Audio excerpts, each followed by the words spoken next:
चक्रवृद्धि ब्याज यानी कंपाउंड इंटरेस्ट पढ़ाने जा रहा हूं। तो सबसे पहले जान लीजिए चक्रवृद्धि ब्याज होता क्या है। ब्याज के ऊपर लिए गए ब्याज को चक्रवृद्धि ब्याज बोलते हैं।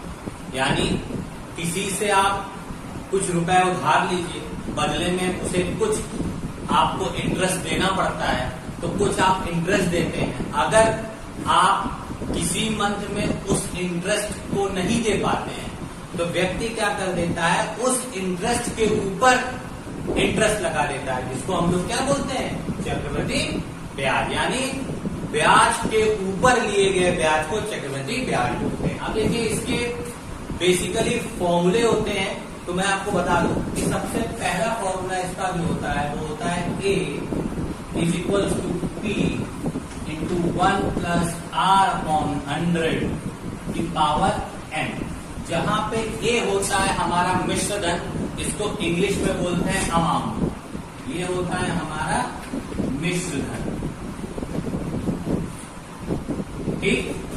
P होता है हमारा मूलधन, जिसको इंग्लिश में हम लोग बोलते हैं प्रिंसिपल। R होता है हमारा रेट यानी दर, इसको इंग्लिश में हम लोग बोलते हैं रेट। और सबसे लास्ट हमारा आता है N, यानी इसको हम लोग बोलते हैं समय यानी टाइम। ठीक है स्टूडेंट्स, तो आपने देख लिया क्या चीज क्या होती है। मिश्र धन सबसे बड़ी राशि होती है, मूलधन मिश्र धन से छोटा होता है, रेट के आगे हमेशा परसेंट लगा होता है, समय के आगे हमेशा वर्ष लिखा होता है। ठीक है, एक फॉर्मूला तो मेरा ये हो गया। दूसरा फॉर्मूला हमारा होता है क्या, कि compound interest is equal to होता है अमाउंट माइनस प्रिंसिपल। CI का मतलब होता है, याद रखिएगा, कंपाउंड इंटरेस्ट यानी चक्रवृद्धि ब्याज। चक्रवृद्धि ब्याज बराबर होता है हमारा मिश्र धन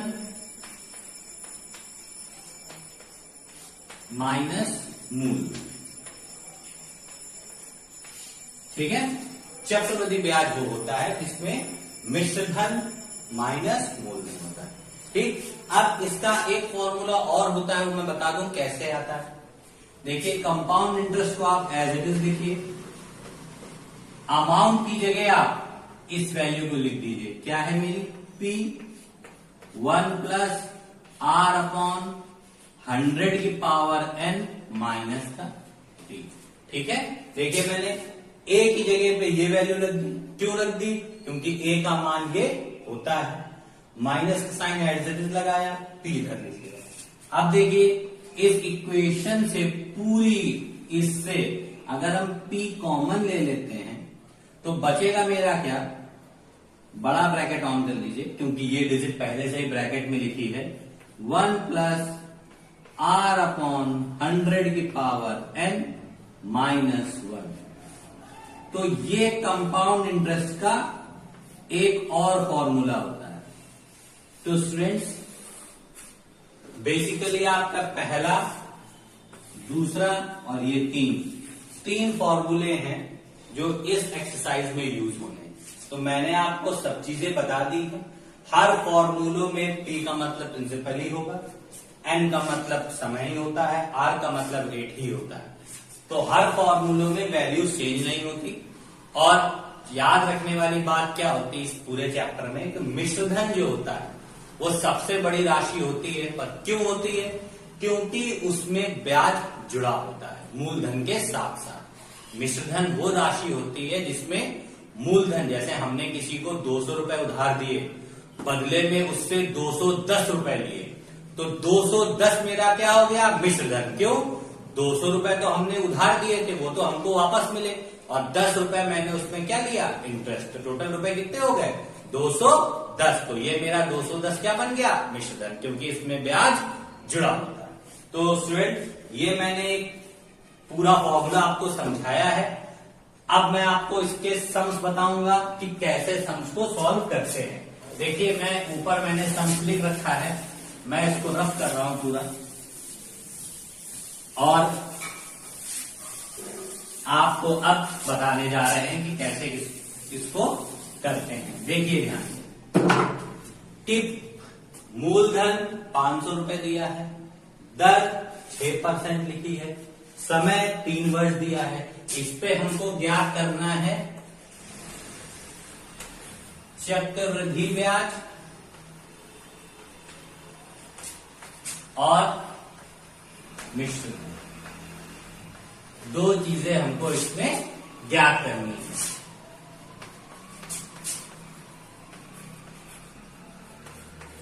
ये आपका पहला सवाल है आपकी एक्सरसाइज का।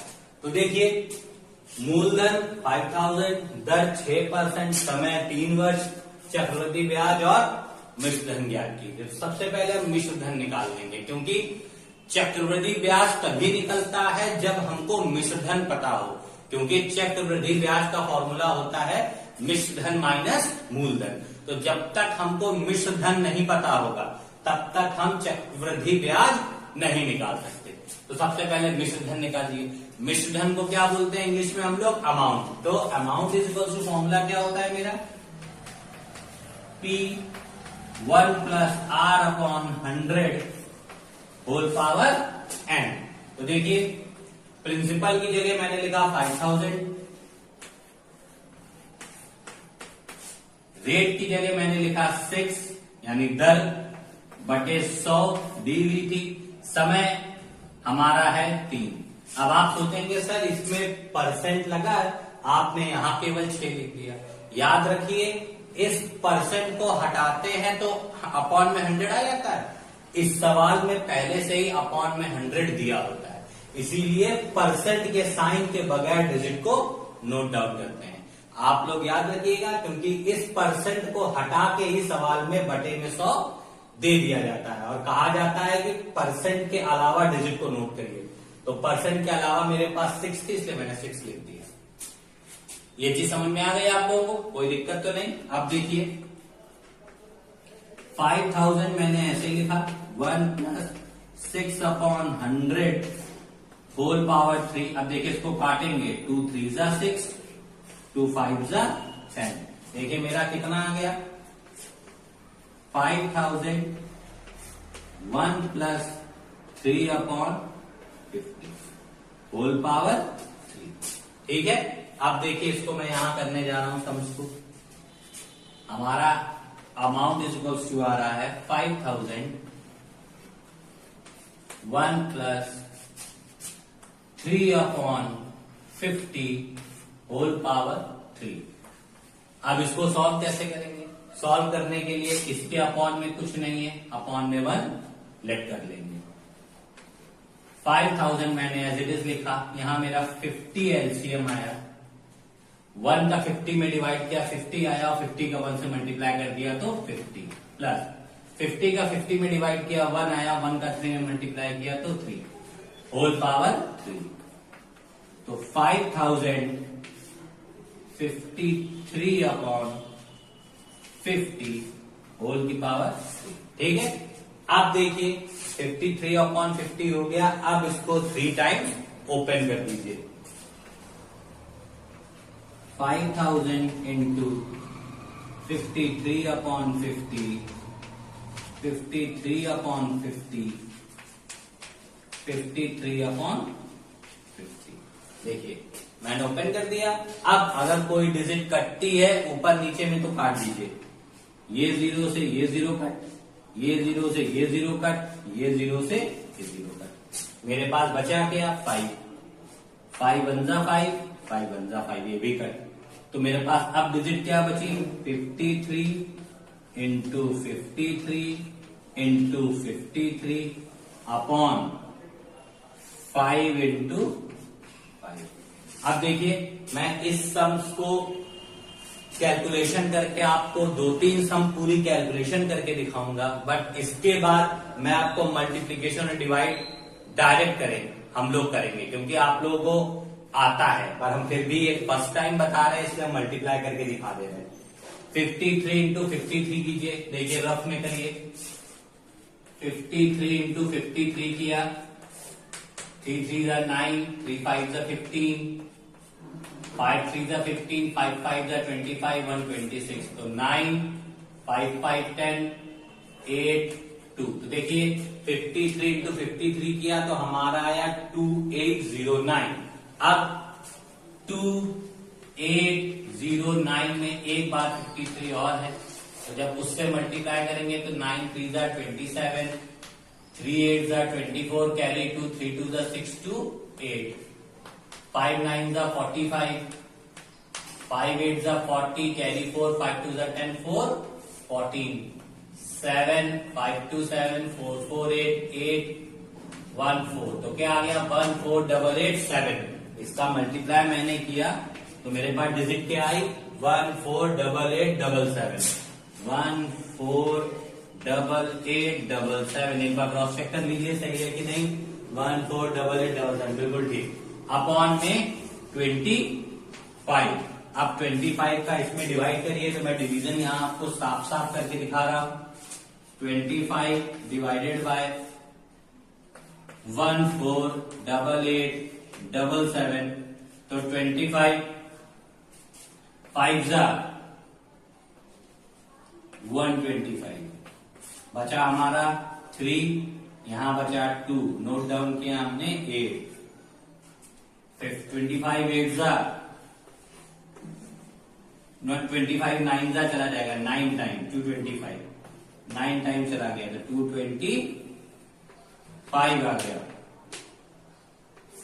बचा हमारा 3, यहां बचा हमारा 8, अब मैंने नोट डाउन किया 7, फिर ये जाएगा 5 जा 125, बचा 2, बचा 1, फिर नोट डाउन किया हमने 7, फिर 5 जा 125, क्या बचा 2, डेसिमल लगाया 0 बढ़ाया नहीं जाएगा, फिर 0 लगाया तब ये 8 टाइम जाएगा। तो क्या आ गया हमारा मिश्र धन मेरा जो आ गया वो आ गया 5955.08।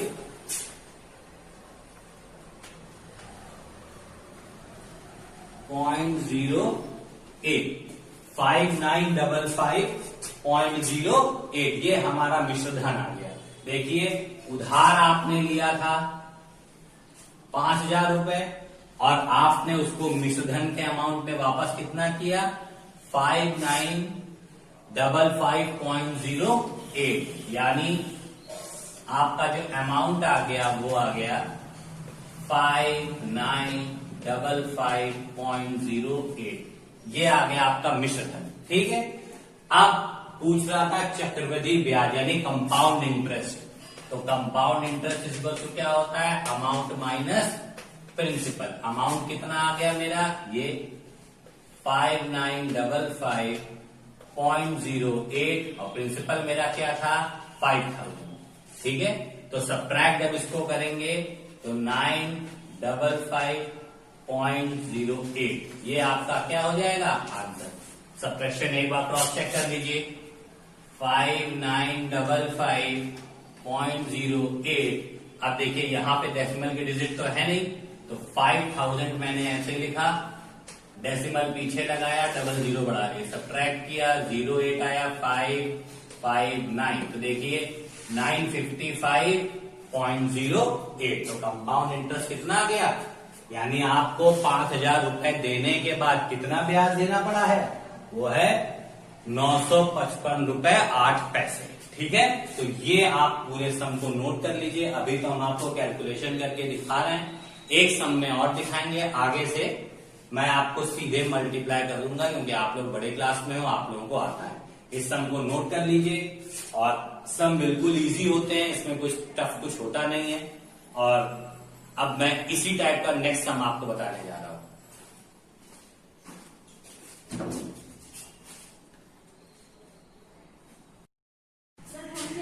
देखिए स्टूडेंट, क्वेश्चन नंबर सेकंड, मूलधन ये दे रखा है, दर ये दे रखी, समय ये दे रखा है। हमको इसमें भी क्या ज्ञात करना है मिश्र धन और चक्रवृद्धि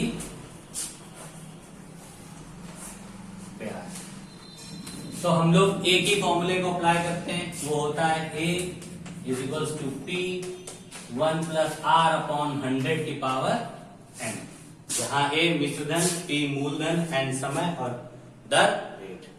ठीक है, अब देखिए मूलधन इसमें दे रखा है 12,000, ये हमने लिखा।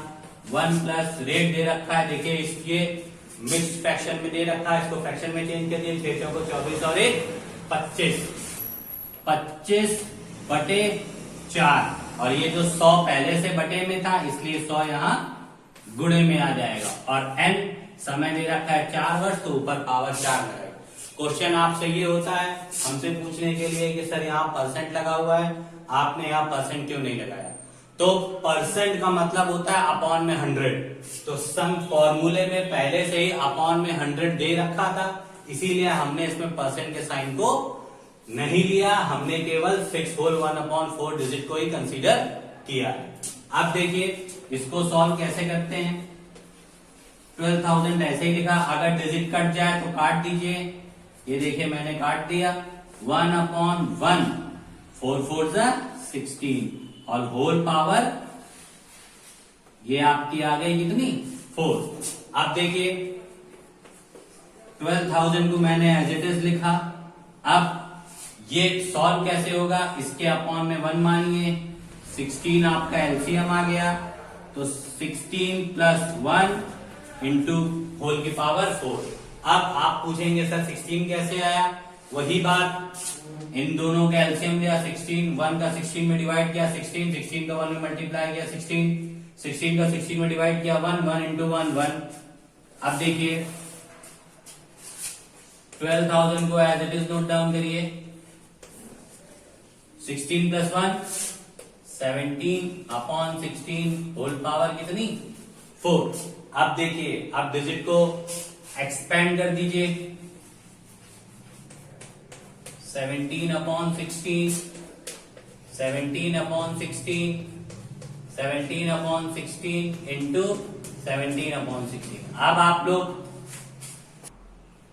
देखिए स्टूडेंट, मैंने 17 इंटू 17 इंटू 17 किया तो आपका आ गया 83521, ठीक है। इसके बाद 16 को 4 टाइम लिखा था, इसलिए मैंने 16 को 4 टाइम्स लिख लिया। अब ये भी हो सकता है कि 16 इंटू 16 इंटू 16 4 टाइम करिए, फिर मल्टीप्लाई करिए तो चीज बहुत बड़ी हो जाती है, चीज बहुत बड़ी हो जाएगी, सॉल्यूशन में प्रॉब्लम करेगी, इसलिए सॉल्यूशन को छोटे से छोटा कर लेना चाहिए। काटिए, 4 4 16, 4 3 12, आगे 3 0। अब फिर देखिए 4 1 4, 4 7 28, बचा 2, 4 5 20, 750। फिर देखिए 2 से कट कर दिए, 2 8 16, 2 3 6, 2 7 14, 2 5 10।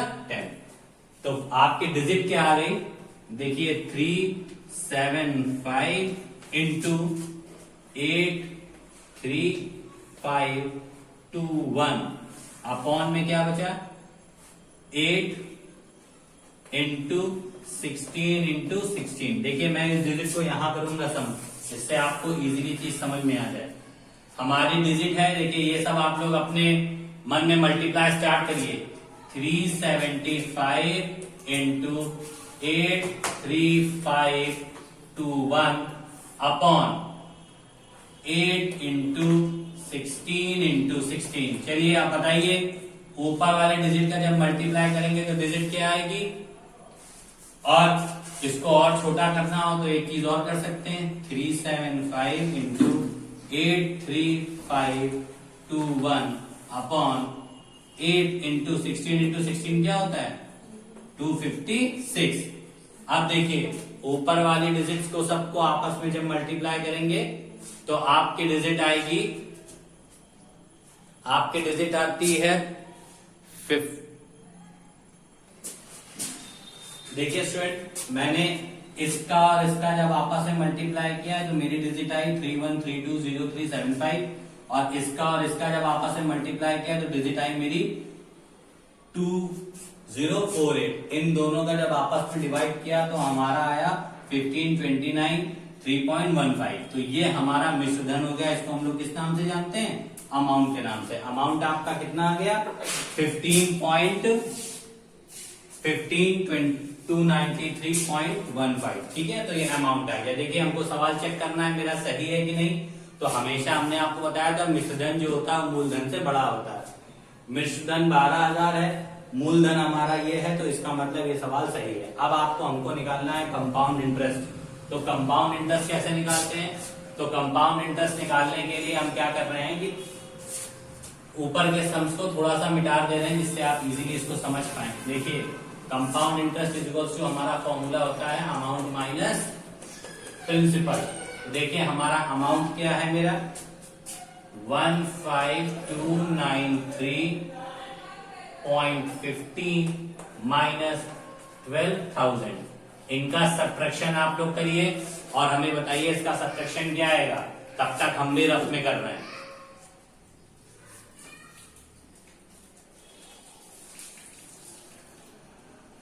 इसका सब्ट्रैक्शन करने पे आती है डिजिट 3239.15।